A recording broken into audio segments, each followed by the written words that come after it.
নমস্কার বন্ধুরা, welcome to cooking with ইচ্ছে। আজ আমি আপনাদের সাথে একেবারে কম তেল মশলায় বানানো একটা মাছের রেসিপি শেয়ার করব। এটা যেমন সবার জন্যেই টেস্টি হবে, তেমনই বাড়িতে যদি কোনো রোগী মানুষ থাকে তাহলে তার পথ্যের জন্য একেবারে পারফেক্ট রেসিপি। তো মাছটার মধ্যে আমি হলুদ আর নুন মাখিয়ে নিলাম। এখন একটা পাত্রের মধ্যে আমি একটু কাশ্মীরি মির্চ, 1 চামচ হলুদ, বড় চামচের 1/2 চামচ, ছোট চামচের জিরের গুঁড়ো, 1/2 চামচ ছোট চামচের ধনের গুঁড়ো, পরিমাণ মতো নুন আর চিনি নিয়ে নিলাম। এখানে খানিকটা ভেজিটেবল আমি ব্যবহার করছি। অনেক দিন পরে রোগ ভোগ করলে বা অনেক দিন ধরে রোগ ভোগ করলে আমাদের পাচনতন্ত্র কিন্তু খুবই সেন্সিটিভ হয়ে যায়। তখন কিন্তু আমাদের এমন রেসিপি খাওয়া উচিত যা খেলে আমাদের সহজেই হজম হবে। আজকের রেসিপিটা সেই ধরনের একটা রেসিপি। তাই এটার মধ্যে আমি ব্যবহার করেছি কাঁচকলা, ঝিঙে, পটল, বরবটি, আলু। কাঁচকলা পেটের জন্য প্রচণ্ড ভালো। ঝিঙে, পটল এগুলো কিন্তু আমাদের শরীরে জলের ব্যালেন্সকে ঠিক করে। বরবটির মধ্যে ভিটামিন বি রয়েছে। আর আলু কার্বোহাইড্রেটে সমৃদ্ধ, প্লাস আলু কিন্তু সবজির মধ্যে টেস্ট অনেক বাড়ায়। এখন আমি একটু হোয়াইট অয়েল না দিয়ে সর্ষের তেল গরম করে নিলাম। হোয়াইট অয়েলে আপনি বানাতে পারেন, কিন্তু সর্ষের তেলে কিন্তু টেস্টটা অনেক ভালো হবে মাছের রেসিপির মধ্যে বিশেষ করে। এখন আমি হলুদ নুন মাখানো মাছগুলো এটার মধ্যে দিয়ে দিলাম। আর হাই ফ্লেমে ভালো করে তেলটাকে গরম করে একটা পিঠ কিন্তু হাই ফ্লেমে ভালো করে আমি ফ্রাই করে নিলাম। তারপর আমি উল্টে নিচ্ছি। তবে আমি যেহেতু হেলদি একটা রেসিপি বানাচ্ছি, মাছগুলোকে কিন্তু ডিপ ফ্রাই করছি না। আপনার যদি ইচ্ছা হয় তাহলে মাছগুলোকে অবশ্যই ডিপ ফ্রাই করতে পারেন। এখন লো ফ্লেমেও উল্টো পিঠটা আমি ভালো করে ফ্রাই করে আর মাছগুলোকে তুলে নেব। अगर मेरी भाषा आपको समझ में नहीं आ रही है तो देखिए स्क्रीन के राइट साइड सीसी लिखा हुआ है, उसको टच कीजिएगा तो मेरी भाषा आपको समझ में आ जाएगी। If you don't understand my language then please on CC my all recipe have English and Hindi CC and enjoy my recipe in your own language। মাছগুলো তুলে নেওয়ার পর ওই কড়াইয়ের মধ্যেই আমি আরও একটু সর্ষের তেল গরম করে নিলাম। এখন আমি 2টো তেজপাতা আর 2টো কাঁচা লঙ্কা এটার মধ্যে অ্যাড করলাম। দিয়ে দিচ্ছি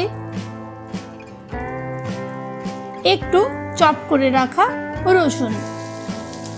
এটাতে আমি নামমাত্র মশলার ব্যবহার করব। আগেই বলেছি এটা একেবারেই পথ্য জাতীয় একটা রেসিপি। আবার রোজকার দৈনন্দিন জীবনে এইরকম রেসিপি খেলে আমাদের কিন্তু শরীরও ভালো থাকবে আর টেস্টিও কিন্তু এই রেসিপিটা প্রচণ্ড। অবশ্যই একদিন এইভাবে বানিয়ে দেখতে পারেন। এখন একটা মিডিয়াম সাইজের পেঁয়াজ আর 1 চামচ থেতো করে রাখা আদা আমি দিয়ে দিলাম এটার মধ্যে। এখন একটু লো ফ্লেমে এগুলোকে আমি হালকা ফ্রাই করে নেব। দেখুন 3-4 মিনিট পরে একেবারে পেঁয়াজের রঙটা পারফেক্ট চলে এসছে। এখনই সময় হচ্ছে এই ভেজিটেবলগুলো এটার মধ্যে অ্যাড করে দেওয়ার। তবে আপনি চাইলে ভেজিটেবলগুলো আলাদাভাবে আগে ফ্রাই করে নিতে পারেন। আমি যেহেতু একেবারেই এটাকে হেলদি করে বানানোর চেষ্টা করছি তাই আমি ভেজিটেবলগুলো আলাদা করে ফ্রাই করব না। এই ভেজিটেবলের জলের মধ্যেই ভেজিটেবলগুলো ফ্রাই হবে। একটু নেড়ে চেড়ে মিশিয়ে নিচ্ছি। আঁচটা কিন্তু আমাদের একেবারেই লো রয়েছে। আর যদি আমার আজকের এই রেসিপি ভালো লাগে অবশ্যই একটা লাইক দিতে ভুলবেন না যেন। আপনাদের একটা লাইক আমার জন্য অনেক বেশি উৎসাহ প্রদানকারী একটা ব্যাপার। এখন যে শুকনো মশলাগুলো রেখেছিলাম সেটা আমি এটার মধ্যে অ্যাড করে দিলাম। তার সাথেই আমি দেব 2টো ছোট সাইজের টমেটো পেস্ট করে নিয়েছি মিক্সচারে, সেটা দেব। তবে আপনার যদি টমেটো দিতে ইচ্ছে না হয় তবে আপনি এই ক্ষেত্রে একটু দই দিতে পারেন। আর যদি রেসিপিটা ভালো লাগে তাহলে প্লিজ ফুল ওয়াচ করে চ্যানেলটাকে সাবস্ক্রাইব করতে ভুলবেন না যেন। আর কমেন্ট করে জানাবেন যে রেসিপি আপনাদের কেমন লাগলো। এখন ভালো করে একটু নেড়ে চেড়ে এটা সমস্ত ইনগ্রেডিয়েন্টস একসাথে মিশিয়ে নেব। আঁচটা কিন্তু বাড়াতে যাবেন না। এই ভেজিটেবল মধ্যে যে জল আছে তাতেই কিন্তু এগুলো খুব ভালো মতো ফ্রাই হয়ে যাবে। এখন এটাকে আমি ঢেকে রাখবো 5 মিনিটের মতো, যাতে ভেজিটেবলগুলো খুব ভালো মতো ফ্রাই হয়ে যায় আর ভেজিটেবলগুলো প্রায় এতে সেদ্ধ হয়ে যাবে। মশলাটাও আমাদের কষানো হয়ে গেছে, দেখতেই পাচ্ছেন খুব সুন্দর একটা কালার এসছে। এখন এটার মধ্যে জল অ্যাড করে দেবো। আপনার যেরকম কারি লাগবে সেই পরিমাণে জল অ্যাড করবেন। আমি এখানে মোটামুটি 1.5 মগ জল ছোট মগের ব্যবহার করেছি। জল দিয়ে এটাকে আরও একটু ঢেকে রাখতে হবে যাতে ভেজিটেবলগুলো সেদ্ধ হয়ে যায়।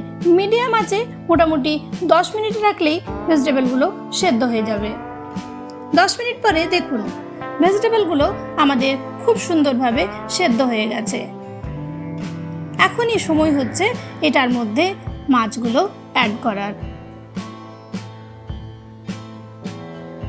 মাছগুলো দিয়ে আমি আরও 5 মিনিট ঢেকে রাখবো মিডিয়াম আঁচে। তারপর দেখুন একেবারেই আমাদের রেসিপি রেডি হয়ে গেছে। সবাই ভালো থাকবেন, সুস্থ থাকবেন। দেখা হবে শুক্রবার সন্ধ্যে 6টা ভারতীয় সময়ে। ততক্ষণের জন্য টাটা।